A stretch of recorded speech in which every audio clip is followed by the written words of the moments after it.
মোহাম্মদ আব্দুর রহমান পেশায় locomotive master বা train চালক। বয়স ৪৬ বছর।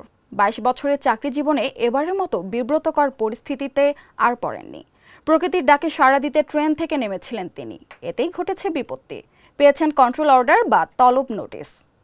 আব্দুর রহমান একা নন, তার সঙ্গে দায়িত্ব পালন করার সহকারী লোকোমাস্টার মোহাম্মদ কাউসার আহমেদও কন্ট্রোল অর্ডার পেয়েছেন। তবে কর্তৃপক্ষ পরে মৌখিকভাবে অর্ডারটি বাতিল করেছে। এর আগে বিষয়টি সামাজিক যোগাযোগ মাধ্যমে ফেসবুকে ছড়িয়ে পড়ে। কোনো কোনো গণমাধ্যম এ নিয়ে প্রতিবেদনও প্রকাশ করেছে। আব্দুর রহমান জানান, তার স্ত্রী আর ১০ম শ্রেণীতে পড়া মেয়ে বিষয়টি নিয়ে খুবই মন খারাপ করেছে। ৮ম শ্রেণীতে পড়া ছেলে শুধু হাসে। বিষয়টি এত বিব্রতকর যে কাউকে বলাও যায় না। জানা গেছে ১৭ মে সকাল ৬:৩০টায় ঢাকার রেলওয়ে স্টেশন থেকে সিলেটের উদ্দেশ্যে ছেড়ে যায় আন্তনগর ট্রেন পারাবত এক্সপ্রেস। ট্রেন চালাচ্ছিলেন আব্দুর রহমান ও মোহাম্মদ কাউসার আহমেদ।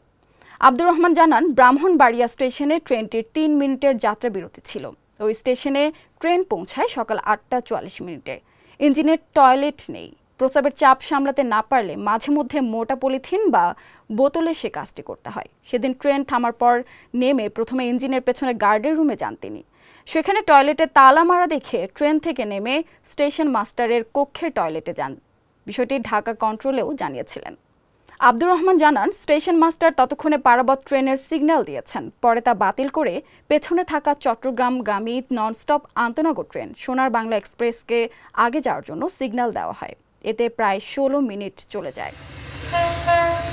আব্দুর রহমান আরও জানান, ওয়াশরুমে যাওয়া আসা সহ মোট ৬ মিনিট সময় লাগে। সোনার বাংলা এক্সপ্রেসকে অগ্রাধিকার দেওয়া ও ওয়াশরুম ব্যবহারে ৩ মিনিট বিরতির সময়সহ মোট ২১ মিনিট সময় লাগে। গার্ড প্রকৃতির ডাক উল্লেখ করে ডিটেনশন বইয়ে ২১ মিনিট ব্যয়ের কথা লিখেছেন। আলাদা করে কোনো কাজে কত সময় লেগেছে তা উল্লেখ করেননি। এতেই ঘটে যত বিপত্তি। আরও সংবাদ পেতে চোখ রাখুন প্রতিদিনের বাংলাদেশের ওয়েবসাইট, ফেসবুক পেজ ও ইউটিউব চ্যানেলে। এতক্ষণ সঙ্গে থাকার জন্য ধন্যবাদ।